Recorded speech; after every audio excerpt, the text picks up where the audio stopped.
Welcome to our channel Echoes of the Dark, where we tell you real-life stories that don't just entertain you, they open your eyes. Imagine a painting so dangerous, so disturbing, that for 500 years, nobody outside a handful of people was even allowed to look at it. I'm not talking about some creepy pasta on the internet. I'm talking about a real, physical medieval masterpiece, locked away in a dark vault, hidden from the public eye, collecting dust while history marched on. And here's the kicker. When it was finally revealed, art historians didn't agree on whether it was a work of genius or a warning from hell itself. So what could possibly be so terrifying about a painting? Was it cursed? Did it hide a secret message? Or was it the kind of thing that could literally get you killed if the wrong person saw it?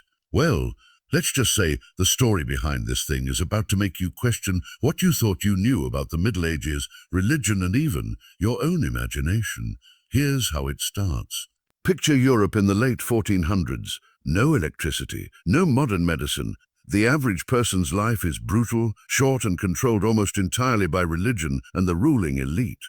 Now, in this world, art isn't just decoration, it's propaganda, it's a weapon, it's how ideas spread. Every painting has meaning, every image has weight. And in the middle of all that, one anonymous artist decides to paint something that doesn't just challenge the system, it flips it upside down. This wasn't some pretty picture of saints and angels floating around on clouds. This was chaos. Demons tearing through villages, monks with faces twisted in agony. Angels, yes, but they weren't smiling. They looked like they were losing the war. Hidden in the shadows of the painting were strange symbols, things that didn't belong in Christian art at the time. A serpent curled into the shape of an infinity sign, a tiny skeleton holding an hourglass, and in the very center, a figure no one could quite identify, part human, part something else. Now imagine being a nobleman in 1500, seeing this painting for the first time. Your priest tells you that art is supposed to lift the soul, to show God's glory, and here comes this thing, reminding you of the end of the world, whispering that maybe, just maybe, the church doesn't have all the answers. That's not just controversial, that's heresy. That's heresy. And in that time, heresy could mean the stake. The legend says the church got wind of the painting almost immediately. It was taken from the artist. Nobody knows if he was paid or punished, and quietly sealed away in a monastery vault. For centuries, it sat there, not destroyed, not burned, but preserved, almost like they knew it was important. Too important to destroy, but too dangerous to show. And here's where it gets weirder. During the Napoleonic Wars, the monastery was raided and the painting disappeared. For over 100 years, nobody could prove it even existed. It became an art world ghost story.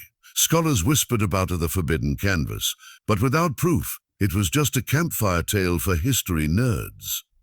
Then, in 1967, in the basement of a crumbling Italian villa, an art restorer found a wooden crate sealed with thick wax. Inside, the painting, almost perfectly intact, the colors still vivid after half a millennium. But the real shock, when the crate was opened, the restorer said the smell hit him like a wall.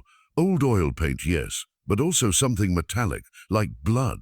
And the details? Up close, they were worse than the legends. The strange figure in the center didn't just look human. Its eyes seemed to follow you around the room. Under infrared light, hidden brushstrokes revealed another image beneath the surface. The same central figure, but with open jaws, swallowing a crown. Historians think it could have been a political statement, or a warning about a ruler so corrupt they'd consume their own kingdom. The restorer said he worked on it for weeks, but after dark he wouldn't go near it. He swore he saw shapes moving in the shadows of the frame, and before you roll your eyes, he wasn't the only one. Several people who viewed the painting in person reported the same thing, the feeling of being watched, followed, even judged. The Vatican was contacted. They sent representatives who examined it for hours without saying a word. The next day, the painting was gone. Officially, it was placed into archival protection for study. Unofficially, it was right back in a vault, and that's where it stayed, until, in the early 2000s, a high-resolution digital scan leaked online. For the first time in centuries, ordinary people could zoom in on every twisted detail, every strange symbol. Reddit threads exploded. Some claimed the symbols matched early alchemical diagrams. Others said the artist must have had visions, or knowledge of events hundreds of years before they happened. Conspiracy theorists even pointed out shapes in the background that looked eerily like modern machines, airplanes, tanks, things that shouldn't exist in the 1400s. Of course, the skeptics say it's all coincidence, that it's just a particularly grim example of medieval art, and the rest is our modern brains reading too much into it. But here's what keeps people hooked. Even with all our technology, we still don't know who painted it, or why. Think about that for a second. We can track billion-dollar satellites, we can map the human genome, but a single painting from 500 years ago can still keep us guessing. And maybe that's why it's so haunting, because it reminds us that history is full of locked doors. And sometimes when you open one, you're not ready for what's on the other side. Some say the painting's still in a climate-controlled vault in Rome. Others swear it was moved to a private collection in Switzerland. There's even a rumor that it's in the possession of a billionaire who only shows it to select guests, and that a few of them left the room in tears without saying a word. And here's where I leave it to you. If you had the chance to stand in front of this painting, knowing its history, knowing the people who feared it enough to lock it away for centuries, would you look or would you walk away? Because maybe the most dangerous part of the painting isn't what's on the canvas, but what it pulls out of you. So here's my challenge. Pause this video, imagine that moment, and tell me in the comments if you dare to see it in person. And if you want to know more about the hidden stories history tried to erase, the relics, the artifacts, the things that make you wonder if we've been told the whole truth, hit that subscribe button, turn on notifications, and buckle up, because next time we're going even deeper.